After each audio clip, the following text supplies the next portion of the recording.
Welcome back to the channel, everyone. Really excited to share this video with you today. This video, it's kind of like my life's work, okay?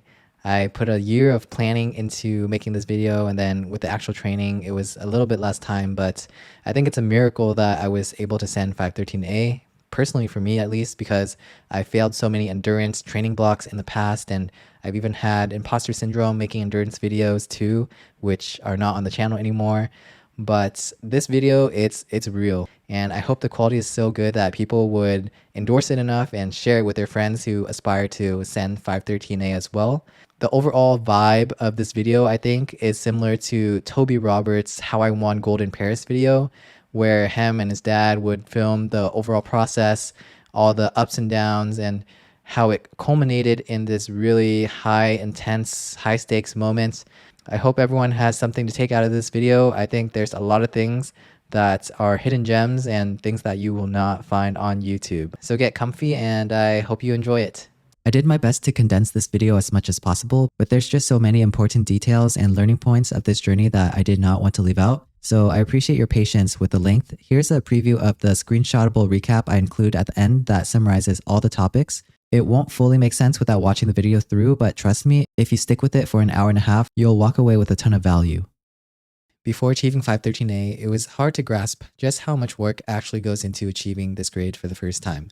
I wanted to document my journey from day one of a dedicated 513A training block all the way from beginning to send, with full transparency, showcasing the highs, lows, and everything in between.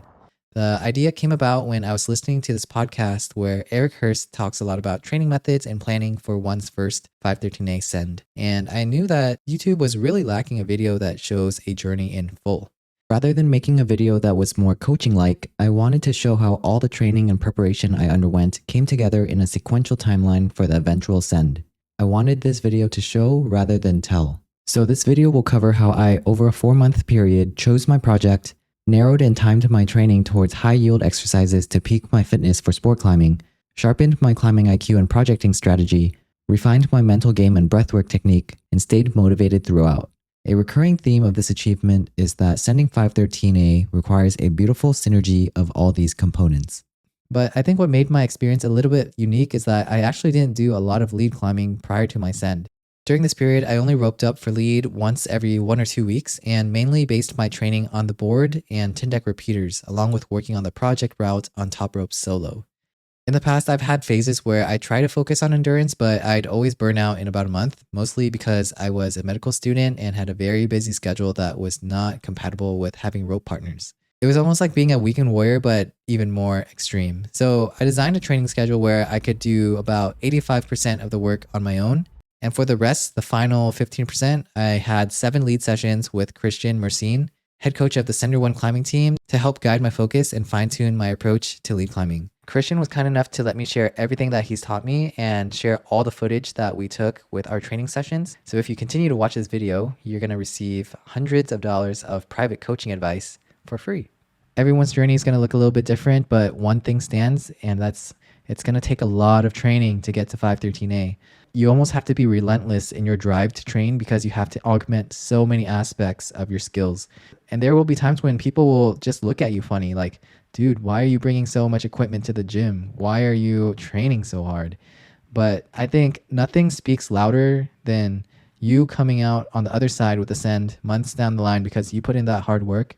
And even though it doesn't mean anything to anyone, it's that deep sense of gratification that you did so much work on yourself that it makes life worth living and climbing worth climbing. And I think that's what makes it worth it.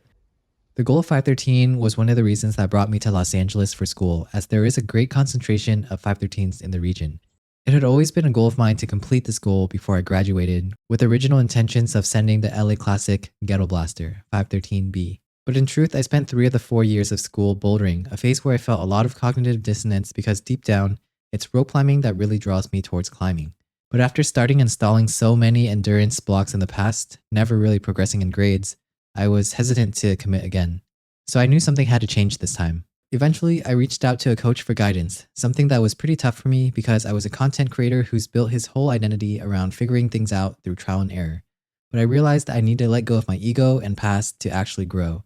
So I connected with Christian Mercene, the head coach of the Center 1 Santa Ana team, who had an incredible climbing resume, including the ascent of Amphibian 514D. Still fully in a bouldering phase though, I only had one session with Christian in 2024.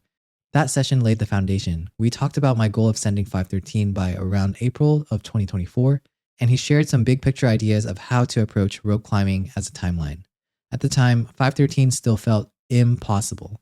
But looking back, I'm really glad I made the drive from Los Angeles to Santa Ana to meet him, as this was the start of everything. Here are some main takeaways from session 1, where he planted a lot of seeds for me to improve my climbing IQ, even though I was still not in a rope phase yet. Regardless of the specific project, I knew that sending 513 would require a major upgrade in my aerobic capacity. During our session, Christian explained the skyscraper model, where we have two buildings. We have the aerobic building and then we have the strength building. And between the aerobic building and the strength building, we'll have a little cable. And the cable represents our power endurance. We could increase the size of the aerobic building, increase the size of the strength building, and those are really the only ways to get that cable or your power endurance to improve. And so we want to get stronger, have stronger fingers, be better at bouldering, and we want to develop this better aerobic engine. The idea of the model is in order to increase power output during states of fatigue, you need to ideally augment both maximum strength and maximum aerobic capacity. But because my baseline finger strength was already solid, we agreed that my biggest room for growth was in aerobic capacity if I wanted to send 513. We then headed to the wall, but climbed nothing flashy. He put me on really easy routes like 5.9s and 5.10s. But here's the thing, we recorded every single climb, and after each run, we'd analyze the footage in great detail. Even on the easy routes, Christian would dissect my technique down to the moves and the tiniest inefficiencies. In sport climbing, poor technique stacks up over time, and these inefficiencies, what he calls power leaks, can be the difference between sending and falling off the chains. Right off the bat on this 5.8, Christian spotted me clipping in non-ideal bent arm positions, which unnecessarily contribute to bicep fatigue. He also caught me not using all the available footholds during clipping stances, which furthers energy leakage. Even at the anchor jug, neglecting the foothold and having a dangling leg was a bad habit. All these small mistakes seem extremely minor when looked at individually, but they actually compound towards significant power leakage on harder routes. As the session went on, my movement started to clean up, but if I made even the smallest mistake, Christian would be quick to point it out because at higher and higher levels of sport climbing, these small power leaks matter exponentially. I really want to emphasize that at first, even on the 5.9 and 5.10 routes, we would literally talk about them for 10 minutes each route, which initially got me kind of annoyed and questioned why he was spending so much time on this, but being very analytical in sport climbing is important, and Christian was trying to level up my sport climbing critical thinking right at the get-go. We also tackled one of my biggest fears, my fear of falling. In the past, I've had numerous sketchy experiences, like, I kid you not, falling 2 bolts from the anchor and still managing to collide with my belayer. Every fall felt like a free-falling roller coaster, and it wired me to associate falling with panic. But after a few falls with Christian, who was a solid belayer, that fear dropped to about 20% of what it used to be. While the residual fear will always be there, causing you to overgrip or hesitate mid-move, Christian shared ways to manage it by giving me mental schemas for assessing pump. There's the obvious physical pump that all of us know, so Christian heavily emphasized the assessment of mental pump, a 1 to 10 rating of how mentally stressed you are at a specific point on the climb. Whether it's a bad clipping stance or a far distance from the last bolt, that mental stress can amplify your perception of your physical pump, even if your forms are actually fine. To prep for mentally taxing sections, you have to plan ahead while still on the ground. Anticipating where the mental pump might spike and establishing contingencies will allow you to limit how many unwelcome surprises get to you while you climb. Of course, no amount of planning will eliminate the physical and eventual mental demands of a limit route, so for the more intense sequences, the key is to calm your mind through breath work. One effective technique discussed was the double inhale, one exhale method, often known as the physiological sigh. The first inhale expands your lungs, and without exhaling the first breath, the second inhale further stents open additional alveoli. This stimulates the parasympathetic nervous system, helping you to lower your heart rate, release the tension that's been building in the body, and regain control of the climbing. We also talked about bracing, briefly holding your breath as you core up really hard before a difficult move, then releasing it after with a exhale. These breathing techniques become crucial for not only sport, but also bouldering. This sounded like witchcraft to me at first. How can breathwork be the make or break of you sending your project? The reason why I was so skeptical of this was because I did not work on this long enough to see its true benefits in the past. It takes weeks, even months for you to finally get that aha moment, and it was what got me to succeed in harder and harder grades and through the crux of my eventual project. It helped me stay composed and push through when my pump felt overwhelming. That can look like You practicing this on boulders or climbing, sometimes you need to keep your breath in to get through really tensiony parts of the problem. And then finally, when you grab onto that glory jug, you can like release everything, release the tension, sag, and then match. Similarly, when you're sport climbing, when you start to get to punchy sections, you can reduce your rev by taking a breath. But it's not just like releasing breath, it's also releasing body tension, right? As I saw you, especially the first ride of the day, we were holding a lot of tension. Yeah. Pulled on, clipped up, and that could have been easily reduced by reducing that rev, right? So if we already had that in practice, you would have gotten to that position, and then you would have been like, oh yeah, flip, climb, and then continue to do that, because that builds, right, like a volcano, and then eventually you start redlining and you lose it. I like to call that rev resetting. Rev resetting. As you're climbing, try to practice that for your boulders, your rope climbs, and how that become this habit. So if you're going up for a move, you're remembering to reset each time so your rev doesn't build. I included that clip with Christian to show how incredibly nuanced breathwork is. There are countless techniques, some were relatively intuitive to pick up, such as bracing, but honestly, it took me my entire 513A journey to take a grasp on the double inhale, one exhale method and the rev reset method. Those didn't come quickly to me because I felt like I was already trying to manage so many factors while on a limit sport climb, and adding on breathwork would be another layer to burden. But I eventually learned how to incorporate these techniques into my climbing, and I'll share how this happened later in the video as my rope journey progressed. As we wrapped up the first session, I didn't know when I would see Christian again, so in the meantime, he recommended me to somehow squeeze in endurance work twice a week. Knowing that it'd be unlikely that I'd rope up to train endurance, I asked about the utility of doing power endurance workouts like 4x4s, but he advised me against it. He explained that power endurance gains tend to plateau after 5 to 6 sessions, so it's better to save that work for about a couple weeks before my projected send date, which was around April 2025. When you start wanting to build power endurance, when you know by this time I'll have enough mileage where I will be red pointing and I'll be confident in trying to red point. So I'm going to strategically place 4 to 6 sessions of power endurance to be able to peak. I think a lot of times people get wrong is trying to do too much power endurance. Like they leave the gym blistering pump 9 out of 10 all the time, and they're doing even more damage to their like mitochondria and their forearms, and they're building themselves a deeper recovery hole to get out of. They might be doing that too much, right? Where we tap out on power endurance after 4 to 6 sessions, 8 sessions of training that. It's easy to build power endurance, but it's really hard and long to build aerobic capacity and finger strength. I didn't touch a rope for the rest of 2024, but I still wanted to deepen my understanding of sport climbing, so I picked up the Rock Climber's Training Manual by the Anderson brothers. My goal was to absorb as much theory as possible. I didn't follow the book's periodization training plans, and there were some training recommendations I chose to skip based on my own experiences. Some of the concepts have been updated or challenged by new research in recent years, but even with that in mind, I still found this book to be an excellent resource. What I really appreciated was how clearly the authors defined key concepts, things like strength, power endurance, contact strength. These weren't vague or casually thrown around terms like you often find in YouTube videos or social media reels. The authors included well-edited, carefully articulated definitions that I can actually trust and reference. I also loved how deep the book describes climbing physiology, all the way down to the molecular level, showing how the internal processes of cells are implicated in muscle contraction, movement cycles, movement efficiency, and ultimately the successful send. Despite Training for Climbing by Eric Hurst being the first book that pops up when you search Training for Climbing on Amazon, I found the Anderson brothers book to be more engaging. I ended up bringing it everywhere I traveled, reading it front to back. If I was serious about reaching my goals, I felt like every detail mattered. I wanted to absorb as much as I could, and this book made me feel like every page was worth my attention.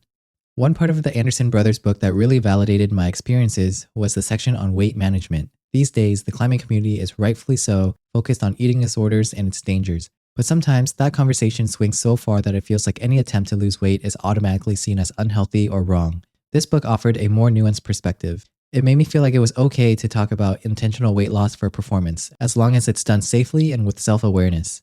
Personally, after I lean bulked to 150 pounds, which I mentioned in the 3-finger drag video, I honestly found it much harder to send anything above the harder 60 plus or hard V5s on the moonboard. But as I gradually cut weight, my performance started to improve. For sure, everyone has to experiment and find their own ideal training and performance weight. For me, losing weight isn't difficult. When I do it right, I don't feel like I'm starving myself. And I don't ever notice an increased injury risk. In fact, the biggest factors for injury I found are not warming up properly and not staying hydrated. Back in 2023 and earlier, I learned that warming up for at least 1 hour was crucial, but even then, I still struggled with finger injuries. The missing piece I eventually realized was hydration. I started drinking a full bottle of water about an hour before climbing and continued to sip throughout the session, ensuring that I had at least 1 to 2 urine outputs during my sessions. Once I dialed in both warm-up and hydration, I haven't had a single finger injury since 2023. Also, don't let people tell you that you can't gain strength during a caloric deficit. There are many times where I saw strength gains during periods of weight loss. Of course, you won't gain the strength as fast as if you were in a calorie surplus, but as long as I kept my caloric deficit small, usually around 200 to 500 calories a day, strength gains did happen. I've experimented with a lot of diets, intermittent fasting, one meal a day, but honestly, nothing beats simply tracking your calories and eating whatever fits within those calorie budgets. 90% of my success has come from just being consistent and tracking. If you're trying to lose weight and you're not tracking, you're basically shooting yourself in the foot. It's too easy to unintentionally miss your mark. You'd either overeat and not reach your weight loss goals, or undereat and just feel horrible. Tracking really helps avoid those dreaded high gravity days. I could consistently give my body just enough fuel to train hard and feel good. Happy birthday to you. On October 14, 2024, the day after my birthday, I started a cut to bring down my weight from 150 to 135, which I consider my training weight. And when it was closer to the time I wanted to send my project in April, I spent a month to drop down to 131 pounds as my performance weight. One investment I made that I found super helpful was a Bluetooth scale because it makes logging your weight effortless. During this time, I would weigh myself butt naked at the same time every day, and this scale made the process that much more automatic. As I rang in 2025, I had to reevaluate the project I would take on. Though Ghetto Blaster had always been my original goal, I had to find a project that I can tough out alone and project with my Toprope solo setup without burning out. The first time I visited Ghetto Blaster with my friend Zeno, it was manageable. Jug, what the? How am I gonna do this? Okay, can you take?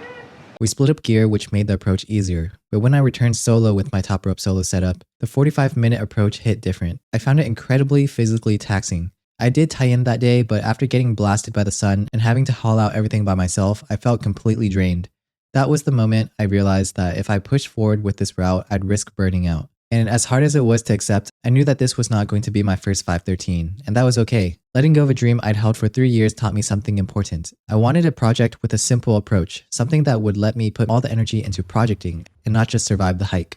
I then set my sights on Riverside Quarry, an area that Zeno and I frequented in 2023. But when I went back, the approach seemed to have suffered from heavy rockfall, something that the area has a reputation for. The project I looked up, the Ultimate, seemed to be missing a bolt near the anchor, and upon closer inspection, I realized that a huge chunk of the wall had fallen off. Lastly, stick clipping my way up 13 bolts to set up a Toprope solo would have been too taxing. I tried and only made it past 4 bolts before realizing it'd be too draining for the future sessions. First day out here was a major bust. This was probably the most discouraging day of my whole 513 journey because I simply packed my bags and left without even getting to climb that day. Eventually, I thought of New Jack City, realizing that it had the best approach, with some crags where you can literally belay from your car. This area had shorter climbs, which would make stick clipping my way up much easier.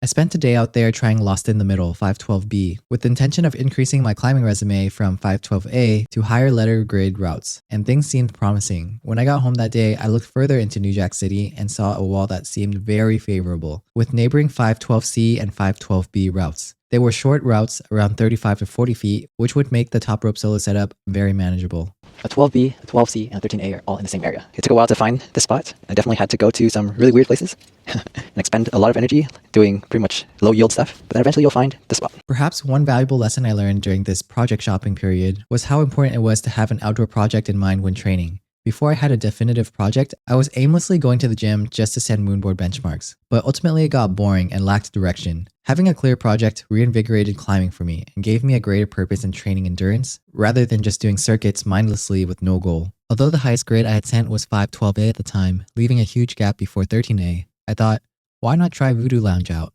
On my first session, I was surprised by how close the parking lot was to the crag, literally just a 1-minute walk. Although the crag was heavily trafficked, climbing a high grade like 513 meant that it was much less likely that anyone would be on the route, and across all of my sessions projecting Voodoo Lounge, I never once ran into someone else projecting it. It was 5 bolts to chain draws, so the setup for Toprope solo was smooth and easy. For my first run up the route, I focused on warming up, sampling the holds, and holding all the start and end move positions. The holds and moves initially felt very challenging, but what made this route a good selection were the 3 beta videos online. With the 3 beta videos, there were clearly many ideas to pull from, but there was also the possibility to mix and match different sequences to match my box, a concept that further confirmed that this was a highly favorable project for me. On my second go, the patchwork started coming together. I was able to secure more and more individual moves by mimicking the beta I had studied. One of the key sequences involved really committing to a pocket at the second clip, grabbing a pinch, and then throwing to a sharp shark tooth crimp at the second bolt. At the third go, I was finally very warmed up and able to piece together the remaining individual moves up top, which turned out to be a V6 or V7 boulder problem. I was happy with how this first session went. Just getting all the individual moves, no matter how unclean it was, felt like progress, especially considering it had taken me 3 or 4 full sessions just to get the moves on my very first 512A trouser trout, which I made a video in the past about. What stuck with me leaving that day was the intensity of the top crux that exposed my lack of endurance and power endurance. I had to put so much work into just one move, and the thought of moving my feet off that position and firing a dead point move at the top of a route after being super pumped seemed impossible. Man, that's so powerful. Oh, first time grabbing that. That's like a straight up V7 move at the top. The conditions didn't make things easier either. January was blistering cold. Everyone's saying it's so much colder than yesterday. I agree. The route stayed shaded and sat right in a wind tunnel, suggesting that even though this place was a desert, conditions for it would probably be good up until early summer. For future sessions, I invested in a pair of thermals that made me feel like Kakashi. Lastly, I incurred a bruise on my right knee that got more and more colorful when trying the Waco knee bar rest, so I also picked up a knee pad from Send. Good thing this route only requires one because they only sell one at a time. And it was like $100. I got the mini strap-on classic. It's the one with the 2 buckles. I think the larger size has 3 buckles, but a lot of climbers say that it's too big of a knee pad. I soon booked a second session with Christian. What made it ideal was that Christian had done Voodoo Lounge before. He was one of the beta video contributors, and due to this, he was better able to tailor my training to fix weaknesses that were relevant to the route. But at the time, my lead climbing skills and aerobic capacity were so underdeveloped that almost any route above 512A would have been effective training. We picked a route to project that was a midway point between 512A, my highest rope grade, and 513A, my goal, which turned out to be around 512C. During these sessions, we'd have a routine of how we'd pretty much tackle every indoor project. We'd spend a good 10 minutes on the ground breaking down the route from the bottom to the top, talking about the sequences, clipping positions, and contingency plans, with plan Bs and Cs in case our original imagination of the route did not work. We'd postulate how the pump would feel at each section, both physical pump and mental pump, and what I would do to address them. Although it felt trivial at the time, Christian was trying to show me the importance of being extremely cerebral about a route, even before jumping onto it.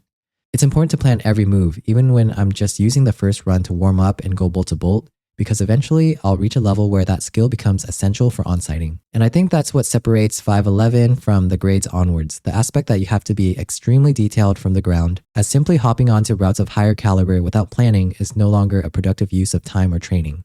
On the bolt-to-bolt warm-ups, it became clear that many moves did not go as anticipated. We'd use the rest time to do an extensive dissection of the first run, discussing mistakes and necessary sequence changes. For instance, I had this power-leaking dangling leg towards the end, which felt fine because I did it from a hangdog, but on a burn from the ground, it'd be an absolute deal-breaker. We'd also discuss any changes in our physical and mental pump assessment compared to prior, and any changes in breathwork I should make on the next burn. Even nitty-gritty details such as how many shakes per hand during rests, and even micro shakes going through sequences, was discussed. These conversations relieved me from mental clutter during the climb itself and allowed for more focused execution. It sounds simple, but the average gym climber rarely does this. Without that level of reflection and planning, it's easy to fall into the trap of wishful thinking that more effort alone will get you to a new high point. This is rarely effective when pushing your limit grade. The second run was slightly better with refined sequences that reduced energy leaks. I utilized the rest strategies, 1 microshake per hand on medium jugs and 2 to 3 good shakes on larger jugs. However, I ran into trouble at the crux because the next right handhold seemed really far. I had a lot of hesitation to commit, and this was very early into my endurance training block, so I simply did not have as much aerobic capacity or endurance back in January as compared to April when I sent my project. I got scared trying to make the clip, and the mental fatigue added up.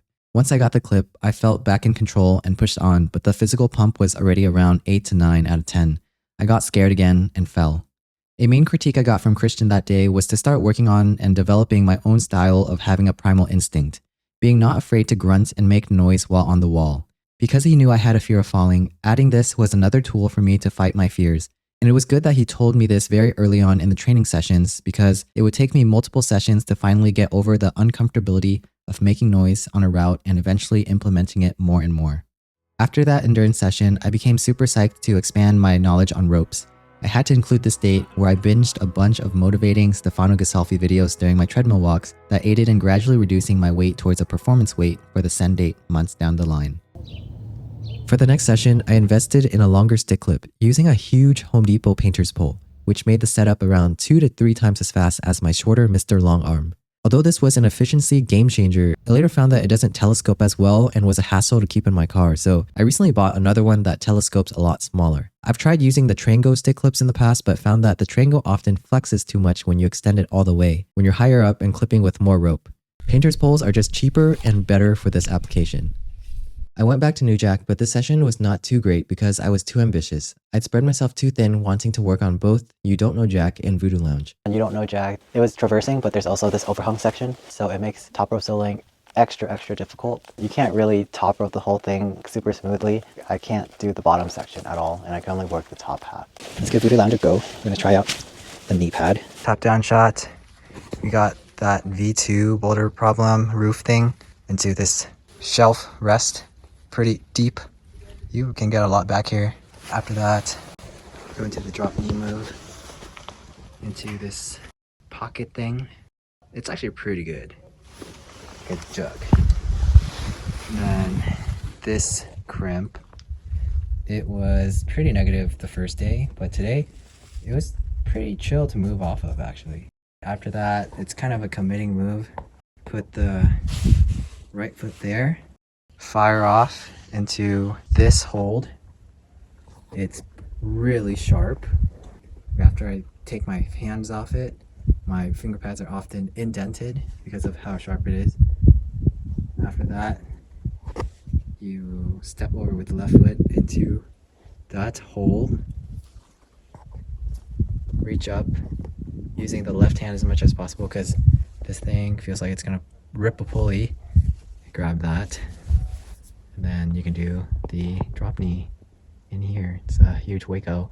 After 2 runs on the 12C, I had very little energy and light left in the day to do anything meaningful on the 13A. I originally had the intention of working on the 12C because it seemed like a good idea to build my outdoor resume to bridge the grade gap. I thought it'd be impossible to just jump from an outdoor 12A to a 13A, but in retrospect, after going through this whole process, I was able to make that jump. And if future me were able to talk to past me, a tip I would give him is to focus on the 13A only when outdoors and try to build up that resume with indoor routes. Although there is a discrepancy of indoor and outdoor grading, filling the gap indoors serves enough of a mental aid. Pretty shut down after the Waco. Grabbing this right pinch, you got an undercling here. Shift out the feet to something that's like really minimal. Then you suck in, grabbing this. I think I've been catching it like really awful like this, but I think you can grab it as like a side pull. Then you can like get the thumb really in, and then you get your right hand here. It's like awful position to clip off of. But even harder is getting this crimp, moving the feet up, doing a bicycle, and grabbing this crimp here. Like what? All right, second to last bolt up. I think the best foot is right next to the bolt right here. Other beta videos use a foot here, but it's very easy to slip. Here it's better, and this is the only time I've been able to catch that move. We're going off of this. And this. And in a very scrunched position, going for that. The first half of the climb is a lot easier now. Now the second half just feels impossible, or I think it'll just take me months to build up the fitness for it. Oh, that's so powerful. It's feeling like I don't have the power endurance to do a lot of the moves. It's very punchy. And I cleaned in the dark, which always sucks, but there's actually really nice stars.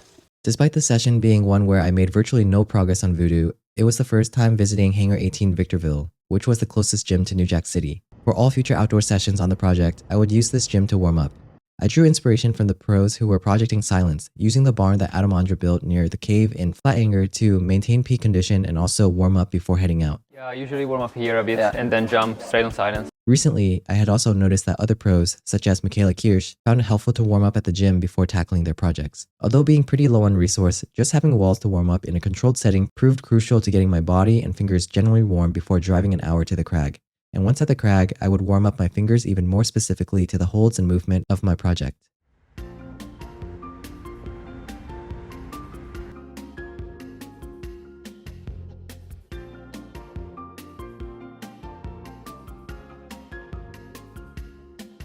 For this session, I only worked on the boulder problem up top and made multiple beta changes that got me closer to my ideal sequence. I'm just going to try it from the wiggle up today. Just the boulder problem. I think that's going to be the most strategic thing. Even though I warmed up at hanger 18, it was mainly for body warmth rather than finger warmth, and I always had to rewarm my fingers at the crag by holding body positions and working the moves in isolation, especially after the 1-hour drive. I'd often warm up with really worn out Mad Rock sharks that had lost their aggressive downturn, so moves would feel a lot easier once I put on more aggressive shoes later on. This foot is the most important part.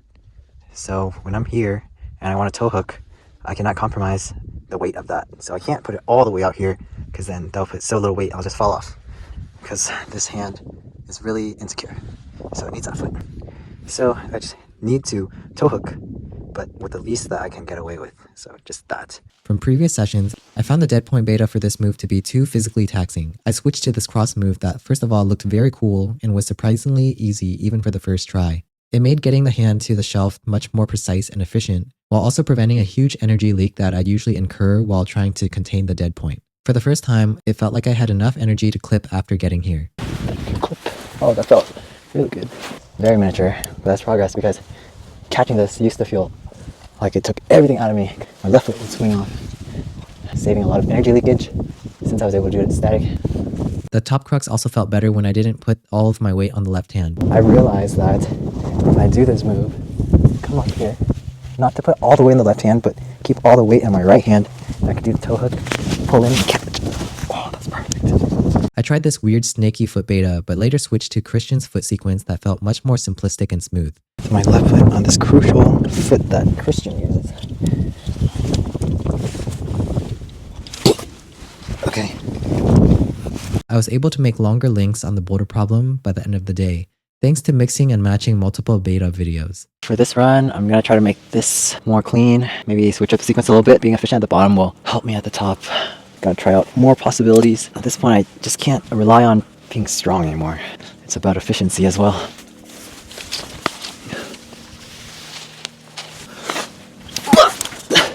How do I make that more efficient? I'm like giving it my all. Let's go, best go.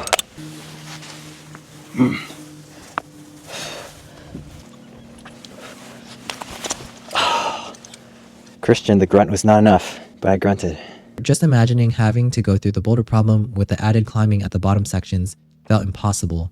I knew I still had to increase my endurance or aerobic capacity by a whole lot. If you made it to this chapter of the video, congratulations, because it's the most high yield portion. My whole climbing career, I've literally trialed the whole gamut of endurance training techniques, ranging from 4x4s, back-to-back top roping or leading in the gym, spray wall circuits, and Dave McLeod's 3 hours, 5 times a week traversing. However, none of these methods encompass all 3 of these personal ideals. Most can accomplish 2, but not all 3. Number 1 is the ability to put work into numbers and log progression. Number 2 is the ability to work on it yourself. And number 3 is the ability to be sustainable enough that you can be consistent. For example, 4x4s are hard to quantify, and your performance is highly dependent on your level of fatigue. You rely on other muscle groups such as your back, legs, etc. That's why Stefano Gassalfi often says that he doesn't train too much power endurance unless he needs to increase his body fitness. When you want to build endurance, the fundamental thing you have to augment is forearm muscle endurance. When you train 4x4s, you end up taxing the whole body and also psych, so it's very hard to stick to and stay consistent. Words of wisdom from my coach Christian is to time power endurance about 1 month before your projected send date, because as an oversimplification, your power endurance gains pretty much cap after 5 to 6 sessions. It leans towards body fitness rather than form endurance, which is the weakest link if you're pumping out on your project. Oh, that's so powerful. It's feeling like I don't have the power endurance to do a lot of the moves. One of my biggest regrets during the 513A journey was not listening to Christian's advice to hold off on power endurance training. After getting shut down on the powerful sequences of the outdoor routes I attempted, I, like many people, falsely assumed that adding power endurance workouts like 4x4s would help me on those cruxes. So I went against Christian's advice and tacked on an extra hour of power endurance work on my bouldering days. In hindsight, this was low yield, took away from my limit bouldering time, and added more fatigue post-workout. In the lens of the skyscraper model, the real issue of not getting through these cruxes was that my aerobic capacity, the foundation and basis of climbing endurance, was still very underdeveloped in January. Power endurance is ultimately bottlenecked by your aerobic base. You can only sustain high-intensity output for as long as your aerobic base can support it. So instead of doubling down on power endurance, it would have been much more effective to build a higher aerobic capacity base first. The next thing that I've tried was Dave McLeod's infamous 3 hours on the wall 5 times a week, which is very similar to arcing, aerobic restoration and capillarity in the Anderson Brothers Training for Climbing book, where they recommend spending very prolonged periods on low to moderate intensity climbing. Dave McLeod's method is insane for having it done 5 days a week, which is unsustainable for most people. The Anderson brothers outlined 2 to 3 sets of 20 to 30 minutes on the wall, or even one set of 45 minutes on the wall, but I still found it to be boring as hell. They state, the total sum of arcing time determines improvement, not the duration of individual sets. For example, 3 sets of 30 minutes will theoretically produce the same effect as 2 sets of 45 minutes. Many climbers find it easier to maintain focus and intensity through a greater number of shorter sets as opposed to 2 mega sets. While doing it, I often found the process of arcing to be a bit arbitrary. What goes on in my head are thoughts like, wow, I'm hanging onto a huge jug. Would this really help me build endurance? It's just hard to quantify. Just to circle back to your 40-minute workout, staying on the wall, you have to keep the stimulus at a certain level, right? If it's too easy, then your aero cap might not be building. If it's too hard, then you're building anaerobic capacity, which is more like the power endurance. Like if you're feeling like a 9 out of 10 pump level, you're not hitting the right energy system. So it has to be in that sweet spot of like 6 to 8. It's like perfect. If it's below 6, then maybe it's like a waste of time. Right? You're just on 5, 9s all day. And I just hated spending super long periods just staring at the wall. It was actually torture. Other benefits of arcing in the book include facilitating skill development and improving grip control, but any form of intentional climbing can do this. And I thought it was so funny that one page stated that arc training can accelerate recovery, while another said too much can lead to tenosynovitis. The next exercise includes back-to-backs, such as on Toprope or on lead, but this requires a partner, and it's also hard to quantify intensity as gyms set at different difficulties and your climbs eventually get reset. I would, for the most part, also group racking up outdoor rope mileage into a similar category. It just was never really that high yield of endurance training for me, because the chances of you going with a group and selecting the best routes to build your endurance is rare. You spend a lot of time setting up the route, sussing out the beta, and overcoming random outdoor logistics rather than going directly to forearm endurance training. Plus, the amount of time getting into and out of the crag just takes up most of your day. So for me, outdoor sends were always for application of endurance gains, a testing ground, rather than a place to do the majority of my forearm endurance training. There are just better ways to acquire it. One of the last exercises I've tried was spray wall work as outlined by Stefano Ghisolfi, where you hold onto holds for 4 seconds, move your feet in hand holds, and hold for another 4 seconds. You try to do this for 4 minutes. This method is also hard to quantify since holds are just so various across gyms. You don't know how much weight you're relieving from your fingers by weighting your feet, and quite often I found myself just falling off the wall on later sets when ideally you want to somehow stay on the wall the whole time to keep your forearms under tension. At the end of the day, you just don't know how much stimulus you're giving to your forearm flexors. So the best exercise I found for endurance training is doing Tindeq Repeaters, a protocol that's outlined in this video. After watching this video, compared to being filled with skepticism by thinking, did I just waste my time watching another arbitrary endurance training video? I was very convinced of the methods and really think this was the key driver that got me to climb 513. Every couple months, I go back to this video and I think it's quite a shame that it hasn't received the recognition that it deserves. I mean, the video even starts out with,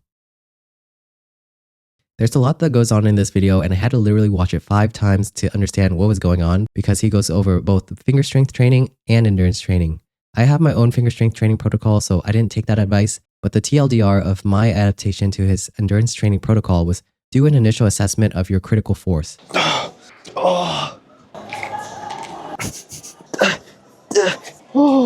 And after getting your critical force values of both the left and right hands, you use that number as the MVC, the maximum voluntary contraction values in the Tindeq app settings for repeaters.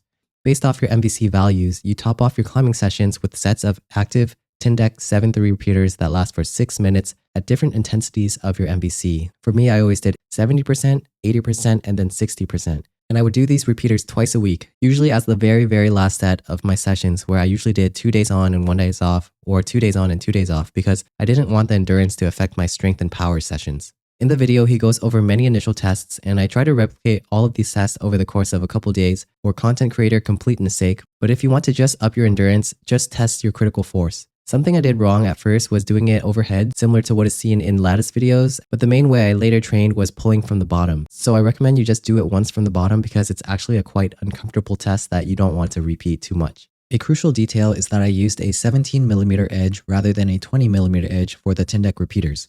I felt it was much more specific for climbing this way. The 20mm edge is a bit too large of an edge as it overlaps your DIP joint. If you use the 20mm, you lose some ability to train the active curling motion of the half crimp.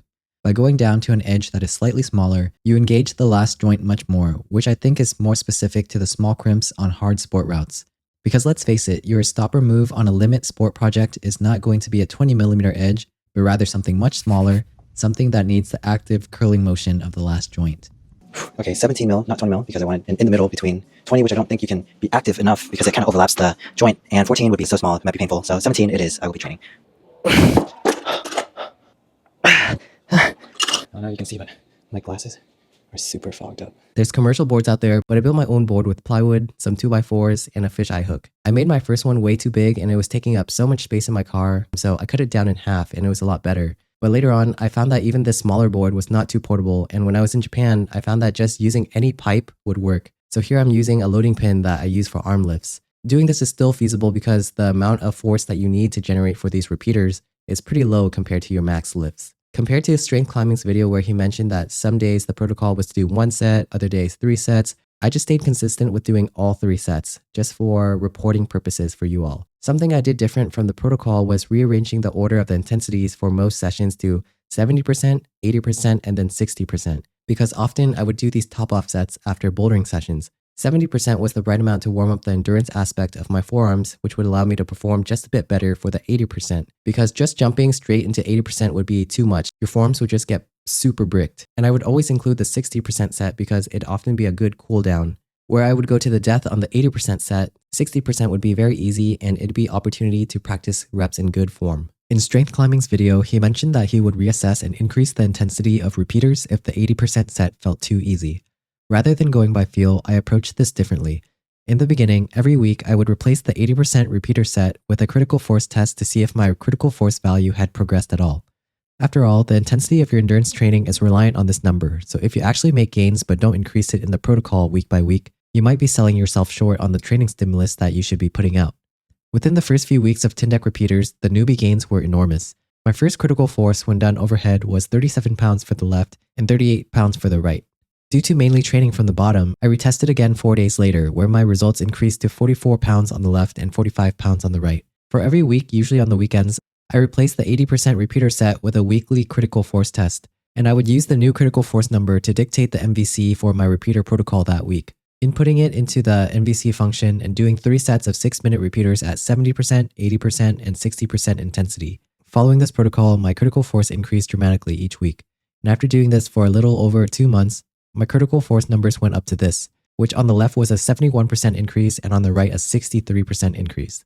This improvement in critical force meant that my forearm flexors can sustain higher force outputs without fatiguing, delaying pump, enhancing recovery, and significantly boosting endurance on small holds, overhangs, and sustained routes. With this protocol, I was finally able to put a number on my endurance metrics, rather than just going by the subjective feeling of how pumped I am doing exercises on the spray wall or 4x4s, which depend on so many extraneous variables.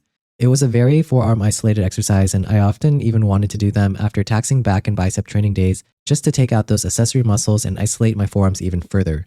My critical force gains did start to plateau at these values. There was a huge gap between March 7th and April 3rd on critical force testing because I simply was not able to successfully complete the 80% repeaters after setting my MVC to these values, usually failing in the last 5 or so reps. Once I reached this plateau, I stopped reassessing my critical force each week and transitioned to purely doing the 70, 80, 60% protocol with the same identical values 2 times a week until I sent the project.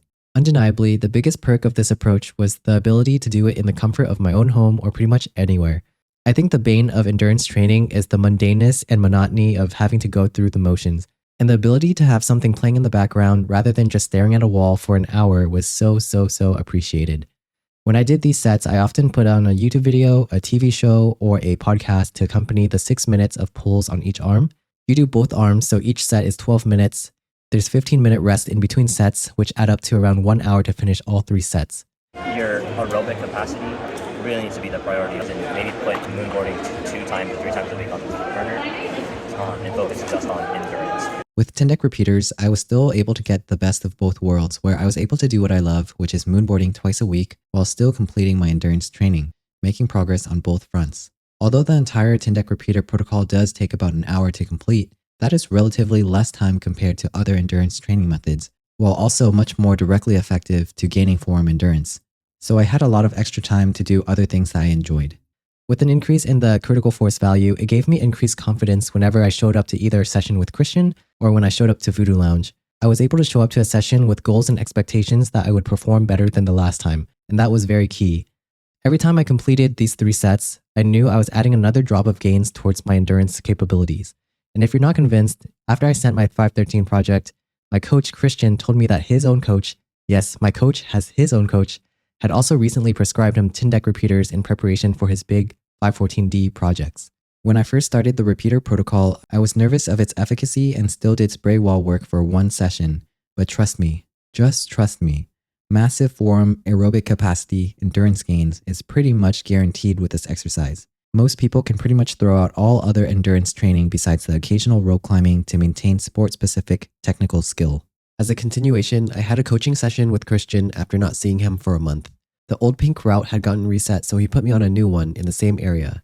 We stuck to this area because it would give me something overhung near the top that would simulate my outdoor project. Then we did the old protocol, being overly detailed prior to getting on the route before I would go bolt to bolt to warm up and learn the moves. We then heavily reviewed my footage when back on the ground, dissecting each movement to see how I can improve on the second go. Go through with me what your breath work would look like from here to here. Probably do some double inhale, 1 exhale, long deep breaths.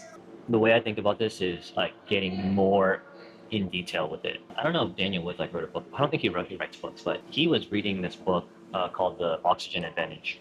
When he sent the process, he had to really get in tune with his breath. And those are some of the things we talked about, right? In terms of double inhale, then elongating the breath. But have you ever heard of the breath bracing, like holding your breath? So depending on how physical these moves are, holding your breath through these 3 moves, and then once we bump into that hold, then releasing our breath, flipping, applying the resetting method here methodically, right? So if like I hit the side pull, okay, I'm in a tenuous position, and it's hard for me to breathe here. I get the cramp, it's still hard for me to breathe here. I get the side pull, I'm like thinking about how I'm supposed to clip here. I see the jug. Oh, I've identified that. I'm gonna hit the jug from the bottom, pop to the jug, and then clip, and then do my double inhale from there. Okay, but that's getting really into the weeds and like the many nuances, but that's what it takes sometimes. How do you think you would feel pump level wise going through the section at the bottom if you were to make it up there? I think like a 7 or an 8. If I get to that point, I have to channel my shawarma like animalistic side. I think you're right. I think it's gonna come down to gritting your teeth, fighting through the pump. If you're 7-8 physical, how mentally pumped do you think you'd be right here? Like a 10. The reason why I asked that is because would we be comfortable going to the jug, then flipping the anchor? The potential of skipping flips. I mean, technically that's not allowed here in the gym, but there at that point you're super safe. And it's a risk assessment because these are some tactics that you would have to employ outdoors on your projects, right? Assessing risk and energy conservation.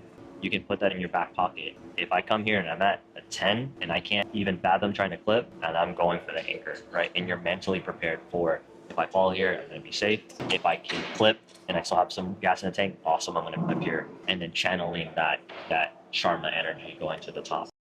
The mental preparation with Christian helped on the second go. I one-hung the route at the overhang section, more so due to a beta sequence issue, but I was able to tap into using breathwork to rev reset myself before transitioning to the final vertical face, and I implemented some grunting and breathing changes to help calm and distract myself from the tense physical and mental pump of that section.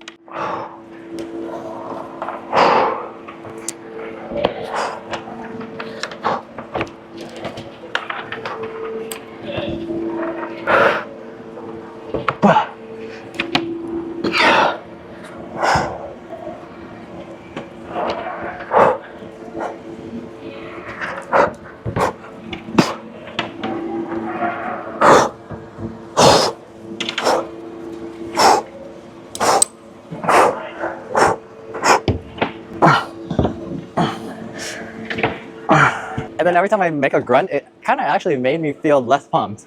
That's something that I resonate with as well. I feel like that sends out a little bit of like fight or flight response adrenaline into my system, and it allows me to recover or fight even more. After working on the mental aspect of the climb, Christian then delved deeply into adjusting my beta sequence, resting positions, and planning where and how many shakes I would do on each hand.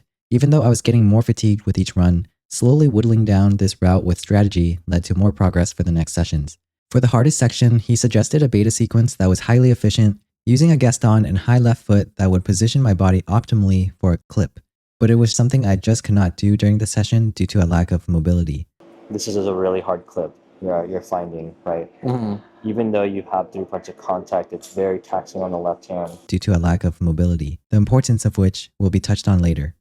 From video review of this run, Christian also mentioned to me about the concept of monkey and sloth, and he said I climbed too meticulously like a sloth. Think a lot of lock-offs and slow movement.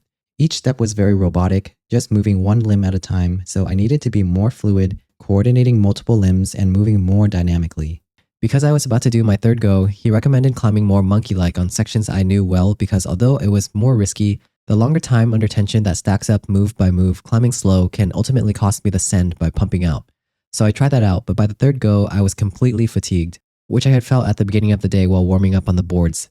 This led me to ask Christian about deloading and how he approaches it, in which he states he does his usual limit bouldering and route climbing, but removes hangboarding for a week. I went along with that deload advice and removed any additional training besides climbing and Tindeq Repeaters that week. So I pulled up to my outdoor session feeling pretty fresh and was able to finally link the upper boulder problem on my 4th go. This is the left hand hold. It's actually pretty good. Catch it all the way up here. I usually catch it down here and it would be like so slippery. I try to half crimp it as much as possible. It's kind of a good purchase. Okay, focus on the right hand for that dead point. Move fast. Be more animalistic. Maximal effort, but being smooth at the same time. Okay, that's what I'm gonna work on.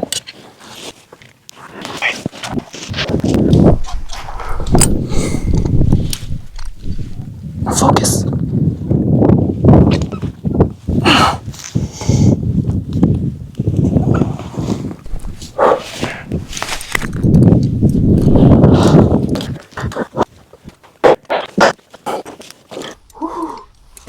Yes, I figured it out. Oh my god. 2nd boulder problem, crux, complete. That felt really good. My eventual send of this route came from tying together many different elements, one of which I worked on near the session was flexibility.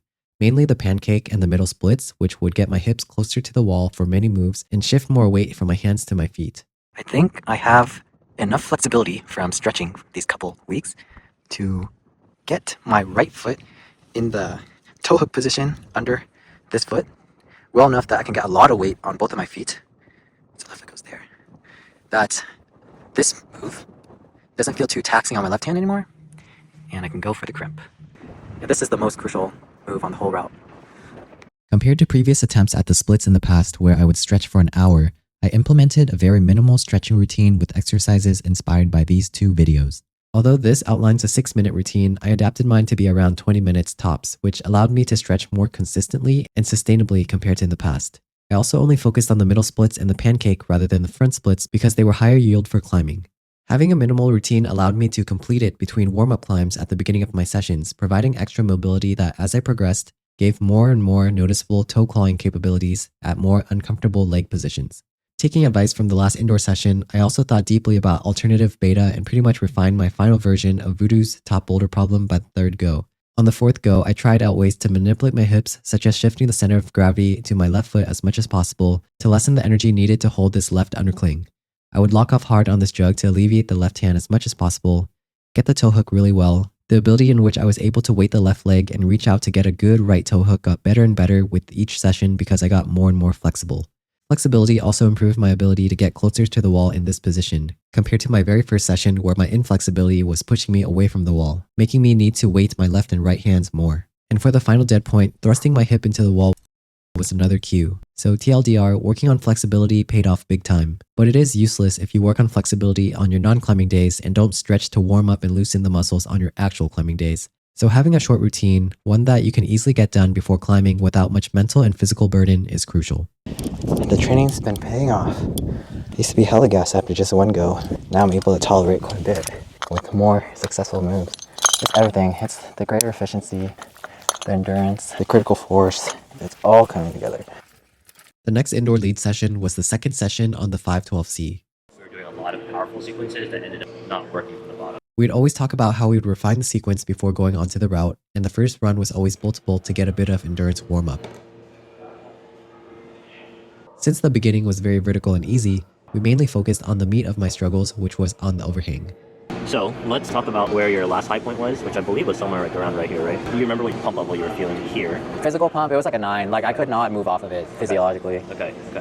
Now with this new sequence coming out to the side fold down here, clipping off that, flipping off the Gaston, where do you think your pump would be with those adjustments and perhaps feeling more fresh mentally and physically? I think I would be around a 6 or a 7. Within these past few weeks, my endurance did also get better a little bit, and I'm a little bit more fresh. Let's map out our breath work, because we already mapped out the sequencing here. That's going to be crucial to get us to the top.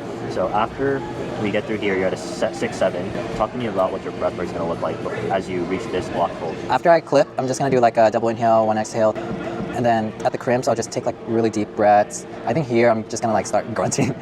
Evaluating the next run, the overhang section was still difficult and we still needed to refine beta.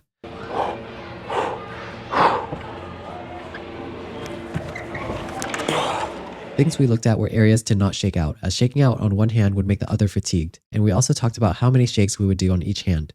But the main takeaway of this session was ultimately tempo. Christian asked if I'm confident with the route, and if so, I should speed up the tempo significantly. Looking at the phone footage, I was a ticking time bomb pumping out at 3 minutes. We broke down the route into 2 sections and estimated a time that was capable of being shaved off to get to the high point. From here to where will you grab that jug? So right now it's a minute and a half, try to get down to a minute. Yeah, I think so. That would save us, an extra 30 seconds. So if we can get from this jug up to this section, this hold, in less than a minute 15, from a minute 15 to what, like realistically from that jug, how fast you can come through that section? Probably shave off another 15 seconds maybe. Okay. So then that's like an extra 45 seconds there. Yeah. But if we stick this, I think from here to here, that only takes you maybe 15, 20 seconds. Yeah. If I can stick that, I just need to think like, oh, it's just a V2 from here. Now that you have these sequences, you're pretty familiar with them, you can afford to go faster, even if it's not the perfect rope placements. Sacrifice accuracy for speed. Okay. That might get us a little bit further. You know the plan, think about execution, fast tempo. For the last run, I was able to get to the high point 30 seconds faster and managed 2 additional moves before pumping out.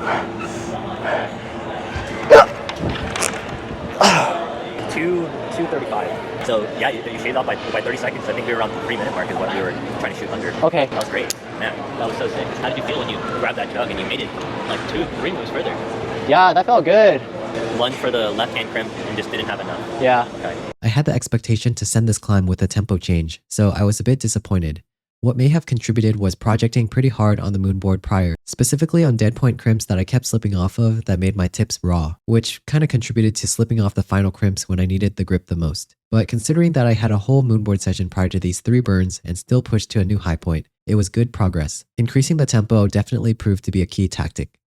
No send, but further progress. There was some learning in this session for you today. There was so much. I felt like every session was a game of inches towards getting better. No days were a step backwards, fortunately, and I would mention to Christian that I thought a big factor that contributed to this was the consistent 2-time-a-week Tindeq active repeater exercise. I believed in this exercise so much that I never skipped a session, and this helped me put drops of progress into my endurance bucket silently in the background. I also started to see very noticeable progress with my low-intensity, high-consistency stretching routine as well. And when I met with Christian the next week to get revenge on this climb, the last beta sequence that we came up with was a mobility move that got my left foot up and the right hand in a Gaston for opposition. I had originally clipped off of the left hand here, but the increased mobility made me so stable in this new position that I can clip off of the right hand instead, reserving energy in the left hand to be used up top. And of course, to build off the last session, where we had already shaved off about 30 seconds of my time, we sought to shave off another 15 seconds by climbing very fast, because I was very familiar with the route. The residual energy in my left hand that I saved by not clipping off of the left hand side pull allowed me to grab one more move than I did last time, but the physical pump started to take over and I felt my left hand opening up. I tried to clip off of it, but failed. The subconscious took over, I dropped the rope and bared down on the worst right hand hold.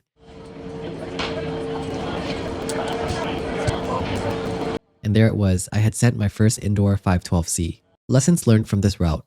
Even if a move feels doable, always question its efficiency. Especially during the early stages of projecting, when moves are worked in isolation and can feel very different from a full link. Every move deserves maximum scrutiny to ensure the most efficient path to the send. I found this especially true when discussing beta with climbers who have a different box. In a recent trip to Vietnam where my climbing days were limited, being hypercritical of others' beta sprays helped me spot small but crucial tweaks that better suited my build and ultimately made the difference in getting that send. The next lesson is once the sequence is adequate, work on tempo, tempo, tempo. Being risky with the movement can cost you a slip and butcher your send, but climbing too slow is often a greater contributor. Another pearl I gathered from this session was asking about rest days for performance from Christian. I gave myself 2 rest days to feel rested for this route, but when I asked him if he felt that 2 days of resting were essential, he actually told me otherwise. For him, rest days are hit or miss. He's a weekend warrior and sometimes does better on his project the second day on. This actually gave me confidence for my eventual 513 ascend, where I only had 1 rest day due to changes in my belayer's schedule. Instead of going into that day afraid that I was not rested enough, Christian's reassurance allowed me to drive to New Jack knowing that I still had a fighting chance. This emphasis on efficiency carried over into my next outdoor session. Unlike past Toprope solo sessions where I would go for 3 full burns from the bottom, I spent a majority of the time just working individual sections in great detail. Even the lower section, undercling climbing that was V2 at most, I spent considerable time refining, knowing that inefficiencies here would cost me later in the route. Not the hardest hold on climb, but the sharpest hold on climb for sure. Seems better to catch it more up vertical, then switch it. Get the thumb. The thumb is crucial.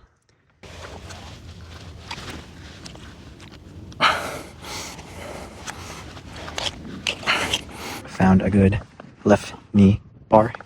Further investigation allowed me to find a left knee bar rest at the Waco as well, which initially seemed favorable, as the original right knee bar rest that would give me a lot of forearm recovery was limited by the uncomfortability and fatigue of my left ankle. However, doing so required me to use my right hand, and I needed it fresh for the smallest crimp on the crux up top. I'm not gonna rest with the left foot because I think it's a distraction. I'm gonna need my right hand. Bam, bam, undercling, and hitting that worst crimp. If I do use a rest with the left foot, I could shake out with my left hand, but I'm pumping out my right hand. So I'm not gonna do that. So I tried to find the best sequence to enter and exit the right knee bar rest instead. There's that saying in climbing, you're not training for today, you're training for tomorrow. I tried to progressively overload the amount of time I can tolerate the left ankle pain from the right knee bar rest, thinking that if I can progressively hold it for a minute this session, then a minute and a half the next, I'd be able to tolerate a very prolonged knee bar rest on the actual send day. For the last hour, instead of going for a full burn, I felt refining the Waco section would be a better use of time. Something that Christian would recommend at this time, instead of going for another burn, go for another round of refining the right sequence. So I'm just gonna finish this and refine that area. I feel like that's where I can get everything back. On previous projects such as Trouser Trout, refining those many details, figuring out all the good rests and refining those smaller sections ultimately provided enough efficiency to acquire the send later on. And then the most important piece of micro beta, I found this really nice foothold for my right foot, and somehow having the leg spread while you rest seemed to be the best position. So just by finding that stable resting position really allowed me to get everything back and just be more confident on the upper section where I knew I was going to be more tired. Full burns were not really cutting it anymore. The best thing I did during my very last sessions were figuring out the minutia of all the rest positions and refining all the inefficiencies of the lower sections.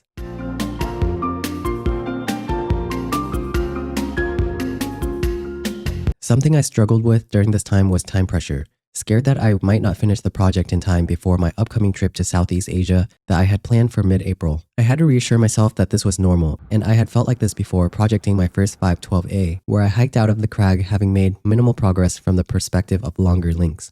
For Voodoo, there were still presence of moves that were hit or miss, such as this dead point to the pocket that I really struggled to generate energy for.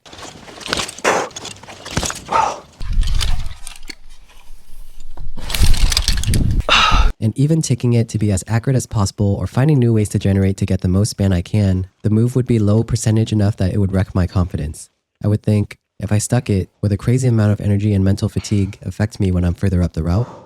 The rehang that, now that I figured out that I can top rope solo from the bottom, I will add that. Initially I thought that it was a little too overhung that my rope wouldn't run through, but it seems okay. So I guess it's just burns to assess where my high point is and trying to push past the high point. I would count how many hangs it would take me to get to the top, and my personal best was still 2 hangs, so there was still a lot of uncertainty. But I just had to drown out all those negative thoughts as much as possible.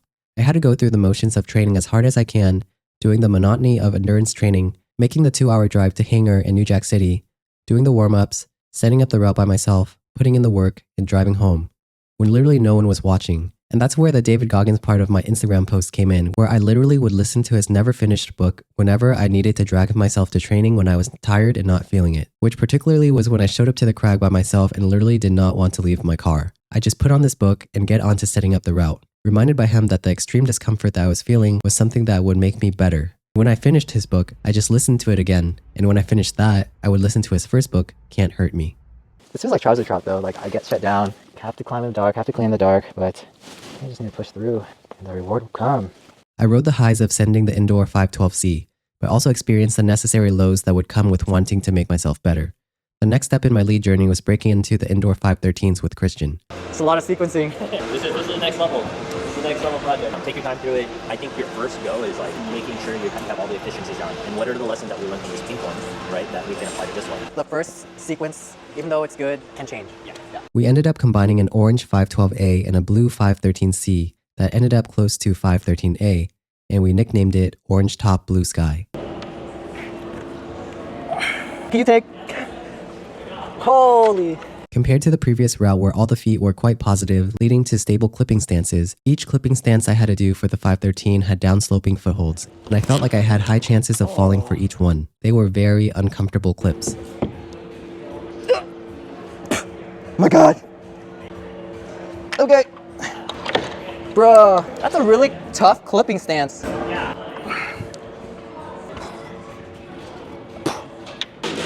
Oh, no confidence on weighting these. It's kind of scary. Oh my god. Okay. I'm so glad that you're walking me through this.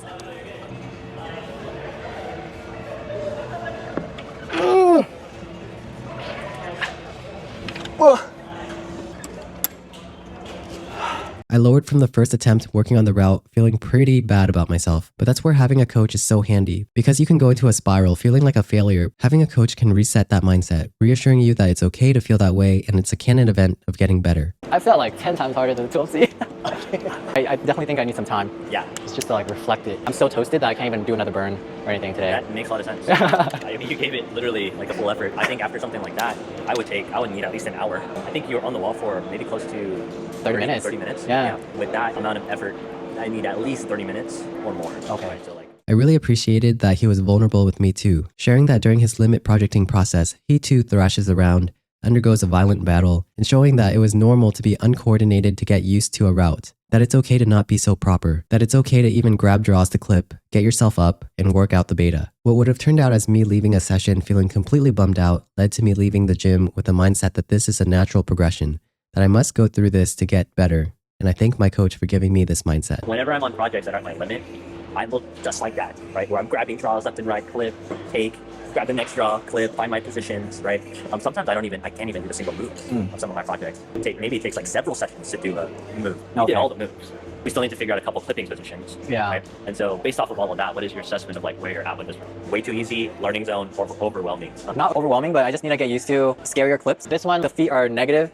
Feels like I'm gonna slip, so I just need to like really trust it. Yeah, good job. It felt harder than Voodoo. Okay, interesting. Okay. I can. If you think that same way after getting on it the second time. Sometimes it's night and day. Okay. Sometimes it's like, actually it really is just hard. And maybe that's a good thing, that it's harder than Voodoo. Uh-huh. So it gets you physically, mentally trained for something like Voodoo. You're getting maybe hopefully stronger than Voodoo. After the first run, I made an estimate of how each of the sections felt for me, in which we plugged into a cool app called Darth Grader. Maybe a V7. Yeah, 13B. Yeah, it might be a 13B. How hard is Voodoo? Is it a 13A-B as well? Or 13A/B, something like that? Yeah. Okay. I think like if I were to compare this like Voodoo Lounge or Ghetto Blaster, it felt like more like Ghetto Blaster to me. Okay. 13B, so 7/8. Oh, it's like maybe hard end 13A, right?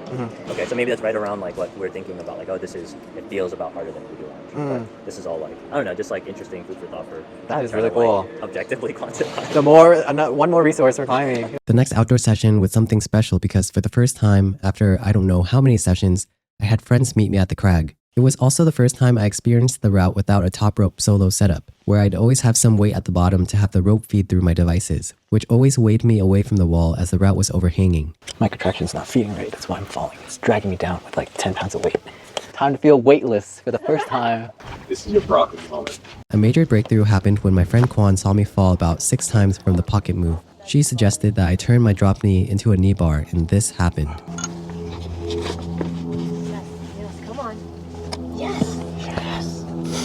Suddenly, the taxing, uncertain throws were made into an easy move. It gave me a lot more reserve in the fingers, biceps, and back power to grab the next pinch and do the dead point to the shark tooth, which were still hard moves for me. Falling. Wow, you helped me figure that out. That was all you. On me. gonna keep going for training's sake. And because we had quite a lot of conversation that day, I eventually talked about my awesome coaching experience with Christian and how detailed he goes into breathwork. This subconsciously made me do the double inhale, one exhale technique, not only before prepping for the crux, but throughout it, which allowed me to get the furthest I've ever had. And that's when it clicked.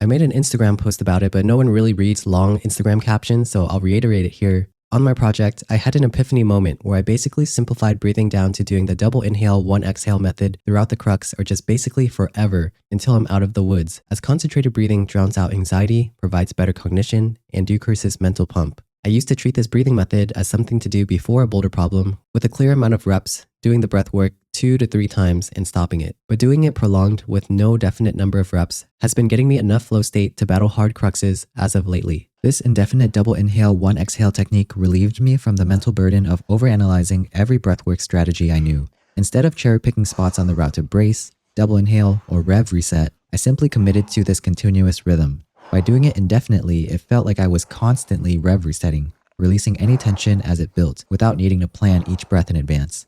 It was versatile and reliable, helping me stay composed through almost any difficult section.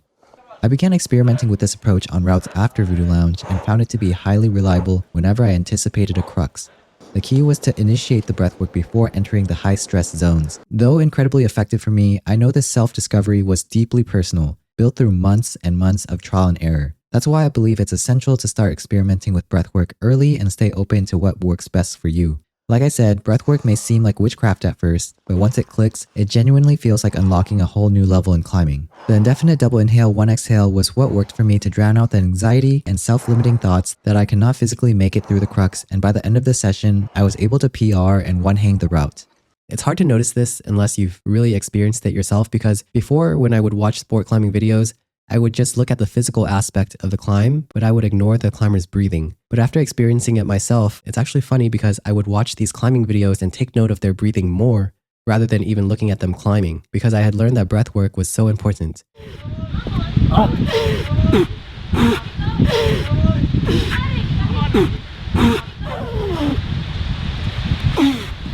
Because I had a projected send date by April 15th, I then added power endurance 4x4s to my training as well, often the day after my outdoor session, so that the training intensity would be the highest, furthest away from the next outdoor session. Instead of using random problems, I tailored my 4 problems to match my project as much as possible, which came out as 2 benchmarks and 2 problems that I personally set. Made some edits. Yeah. Yeah, that short, but super punchy. At first, I picked benchmarks that had very similar moves and ended up using unlit holds just so it would be even more similar to Voodoo Lounge. For the later 2 problems that I set myself, I even started climbing on the unlit holds depending on how fatigued I felt during the session. You don't have to be super strict on the lights, and you should tailor the intensity based on your fatigue. Early in the year, I experimented with a power endurance model that was outlined in the Anderson Brothers book, which called for power endurance where you would down climb and not jump off the board, as the seconds that you're off the board does matter with time under tension. I tried it, going up and up on 2 or 3 problems, but I found the down climbing to be quite taxing and non-specific to climbing, and preferred the common 4x4 method where you'd momentarily jump off the board. And the day after my power endurance sessions, I started to sauna for an hour at the gym, broken up into 2 30-minute sessions with 10 minutes in the shower in between. Pretty intense, and the research is limited, but I wanted to spike my growth hormone to facilitate recovery and promote the cellular processes associated with endurance gains because my training was so intense. 60 minutes in the sauna did feel like an eternity, so I often brought a book, but that heat was so hot, the binding of the book started to fall apart. Luckily, it survived just long enough for me to send my project. For the next session with Christian, we made it a goal to get through the blue section without grabbing the draws. We set our expectations to just micro goals, 1 step at a time. Normally in the past, we would go for 2 to 3 runs of a route, but we kept this session short and sweet, only doing 1 run and taking longer rests in between attempts. Although this route would eventually get reset, I made measurable progress that session, being able to not only get through all the clips without grabbing them, but was able to link 3 of the clips up top as well. which gave me an indication that my confidence on rope was increasing, and once again, that my Tindeq repeater consistency was helping. It was also likely that the power endurance and sauna sessions also upgraded my total body fitness. I think that's the hardest clip. I'm gonna try the breathing and try to clip. The thing I noticed that led to the biggest immediate improvements I would make in between goes was not bearing down harder, trying harder, or even getting my hips closer to the wall. It was my breathing technique, the prolonged double inhale, one exhale method that I would do before starting and throughout the climbing process, because it would drown out all of the mental fatigue and just allow me to just climb to my best abilities. I realized when I was working Voodoo, I was doing the double inhale, one exhale during the parts where it's the hardest, and it really helped. Yeah. So that's what I did.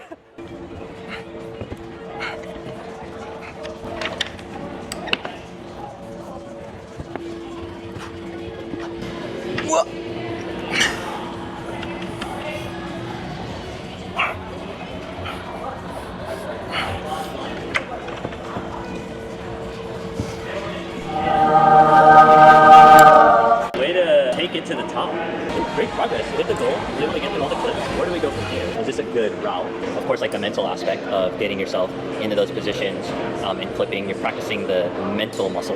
There is now a 12D and a 13A. Some pros to working out would be okay. It's like more of like a step-by-step. I'm gonna go up this pyramid a little bit more smoothly. Or we keep chipping away at this. This might take several sessions. That might take a handful of sessions. If I'm pumping out at the very end of Voodoo Lounge, it kind of does make sense for me to work on something that was more endurance-y. But I feel like I also work on endurance on my own at home with the repeaters. Voodoo Lounge was like last session, I realized how mental it was too. Going through the final sequence, the breathing was just so critical. I think I kind of want to try this because it pushes me more mentally. Cool, great. And I do agree. I think like the mental aspect is something that could be that next level for us. Because every single clip, I was just like, am I gonna fall, am I gonna fall, am I gonna fall? And I need to like get out of that.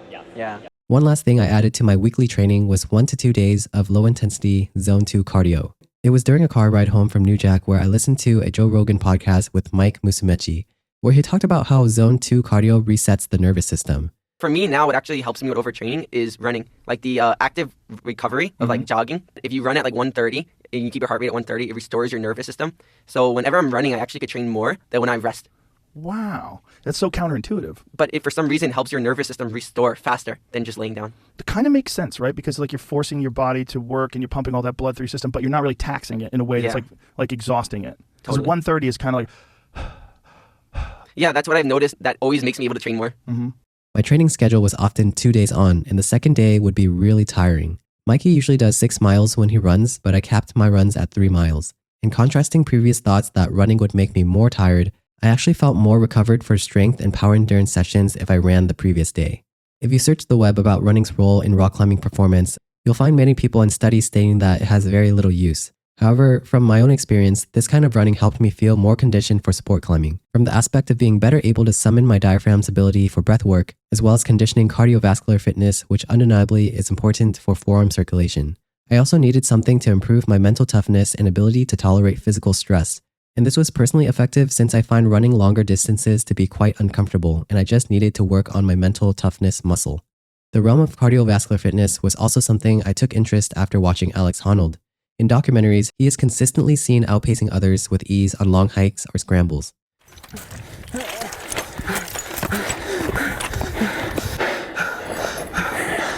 When taking the same approach hike, his heart rate was significantly lower than that of the host of the struggle climbing show, even though they were exerting the same amount of effort. It makes me wonder if this level of cardiovascular fitness, while not often emphasized in climbing circles, plays an indirect yet important role in sport climbing success by improving recovery, oxygen efficiency, and overall mental and physical endurance.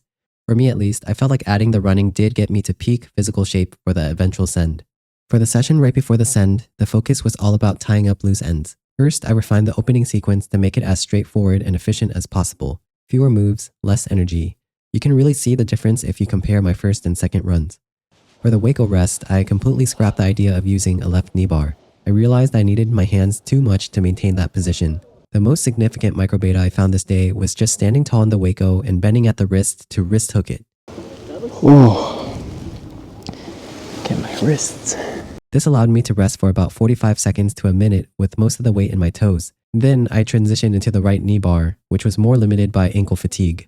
To this point, I've gradually been building up the resilience in the ankle to maintain the knee bar. or a minute on March 16th, then a minute 30 seconds on March 24th, and then around 2 minutes for this session. I also realized that the drones were not good for the tow hook because I would slip a lot. But when I used my super beat up Mad Rock Sharks, it'd stick every time, even on the warm-up goes when I'm not fully activated. So I ended up purchasing a new pair of Mad Rock Shark 2.0s for the actual send. I'd be pretty liberal with the brushing of the holds, and visualization of the route before each go became essential as performance became less physical and more mental. This served as a mental checklist as I was so prone to forgetting microbeta mid-run. Suddenly during the visualization, I remember I needed to switch to the sharks. By the third go, I put everything together. New efficient beginning beta, an additional resting position added on to the knee bar rest, and switching to the Mad Rock Sharks rather than the drones on my right foot. I got to a new high point and believed that the only reason why I fell was because of malfunctions in my Toprope solo setup that just failed to feed. Otherwise, everything felt ready. Yeah, trying to build up the fitness. All I had to do was continue being consistent, which further piqued my fitness across multiple arenas prior to the send date. When the day came, I definitely felt nervous pulling up to the crag, knowing that if I failed, I had very limited opportunities to send due to flying off to Asia soon. I kept the Goggins book playing during the drive and during the setup just to zero in my focus and drown out the negative thoughts. Being on a caloric deficit for a month to approach performance weight, I had a cheat day just before so I wouldn't feel depleted. I stretched that night, warmed up a hanger with some more stretching, and for the first time in a long time, I supplemented with L-citrulline to increase my vasodilation and combat pump. For this whole training season, I had chosen not to supplement with L-citrulline and used it only on send day as a method to unleash the remaining shackles of my endurance. The first go felt like a perfect run and a gimme. I stuck all the crux moves and made the dead point with ease, but made a slip on one of the easiest moves of the climb because I was not used to the lack of aggressiveness of the sharks compared to the drones, which felt the same for both the Shark 1.0s and the 2.0s. Sweat was seeping from my fingertips and I rested for what felt like the longest 30 minutes of my life. The second go didn't feel as good as memorable sends rarely do. I feed off of others' energy, so I told my friends to yell at me as much as they could when I approached the crux. Pulling off the ground, I felt pretty fatigued and had to cancel those thoughts through distracting myself with breathwork. At this point, I knew where all the good holds were and knew that I just had to climb fast. Quant's drop knee beta worked perfectly, and for the dead point to the shark tooth, I made sure to catch it pulling away from the wall, which kept my feet pressed inwards, preventing energy leakage. Readjusted to the side pull, and went for the Waco. I stood tall with the wrist hook method for about a minute, then went into the knee bar and rested for a really long time, knowing that I needed all the recovery I could get. I then initiated my prolonged double inhale, one exhale from the Waco onwards. As much as I felt like all my training came together into one cohesive whole, I felt overwhelmingly pumped at this point. After grabbing the crimp, I felt gripped out of my mind and let out the loudest primal scream for the dead point. Let's go, come on! And after catching it, my left hand felt zapped, merely hanging on through the energy and cheers of others. Toed down extra hard on the right foot to prevent another careless foot slip. I noticed the breathing going haywire, so I reinitiated the double inhale, one exhale for the rest of the climb.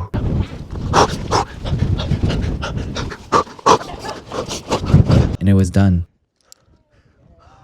No words could describe the vast emotions I felt at that point. A clip that felt so empty, yet so immensely full at the same time. I'd finally put a close to this chapter of my climbing journey, one that started alone and ended shared with others, with endless support in between. So as promised, here's a summary of all the high-yield things that led me to this point. Road to 513. Everything I talk about follows a hierarchy of needs where level 1 represents the foundational base, and each subsequent level built progressively on the one before it in a stepwise manner. Number 1 is physical fitness. Remember the skyscraper model. For aerobic capacity, this is the bottleneck of your sport climbing endurance, so remember to train it and prioritize it. Remember how Stefano Ghisolfi trains his aerobic capacity very often as compared to his power endurance, which he does so less often. In addition to any rope climbs that you do, remember to do 3 sets of Tindeq Repeaters 2 times a week, as this is probably the most bang for your buck endurance exercise that I've found. Next would be training finger strength, because that's part of the skyscraper model as well. Limit boulder 1 to 2 times per week, hangboard as needed.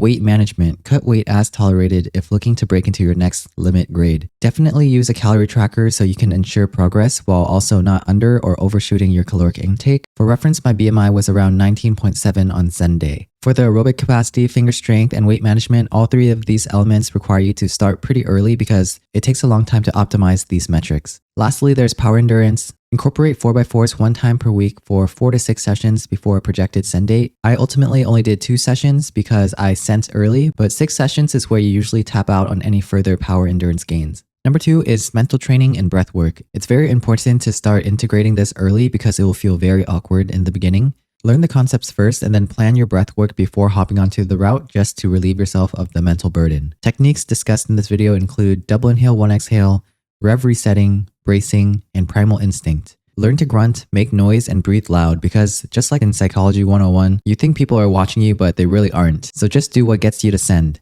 Number 3 is beta sequencing. Learn to minimize power leaks in your climbing by rewatching yourself through video. Remain critical and always look for ways to refine sequences even if you can already do them. Being able to do the move doesn't mean it is the path of least resistance. Record route attempts and review with your partner to bounce off ideas. Those prolonged 10-minute discussions I had with Christian and the verbalization really helped me solidify and increase my climbing IQ. And even if you don't rope climb a lot, try to integrate reducing power leaks in your bouldering practice. I remember when I first started to try this out, I was trying to end my moonboard problems really clean by utilizing all the footholds after matching. Things to maximize include better clipping stances, hips to the wall, and various micro betas such as forearm relieving measures, finding different ways to cheat and make things as easy as possible to get to the top. Things to avoid: skipping key footholds, having dangling legs, and having unnecessary foot cuts. So after you have all 3 of these things down, especially the breath work and the beta sequencing, work on tempo and pacing. Aim to increase the tempo and pace you have on a familiar route and climb it as fast as possible. You're trying to move from being a sloth or a robot and transition to being a monkey on the route. Christian would always tell me to watch Adam Ondra for this learning point as well, just so I can have an idea of what good flow would look like. Number 5 would be accessory work, which is also very important. Work on your middle splits and pancake and find a routine that works best for you that shows progress, is easy to complete almost every other day or every day, and does not overly fatigue you before a climbing session. This is one of the most actionable ways to unlock new, more efficient beta sequences. Next is very optional, but I did cardio 1 to 2 times per week because it improved my neurological recovery and increased my training capacity. It also helped me with increasing my mental toughness, which helped with climbing a very limit route for me. I also did sauna once per week, 2 30-minute sittings with 10 minutes in the cold shower in between. This was also very good and helps with a nighttime wind down routine for recovery. Number 6 is motivation, which is very, very important. Having motivational speeches and books to help you on low motivation days to get up and train is crucial. When I was a medical student, having a stash that I can refer to always helped me get through those hard rotations where I was working in the intensive care units. And my favorite author continues to be David Goggins. If you have any other recommendations, drop the recs. Lastly, one miscellaneous thing is finding a gym near your project route to warm up. I found this very beneficial for both injury prevention and to get very activated before driving to the route and working on it. That was the road to 513A for me. If you have any questions, drop it down in the comments below.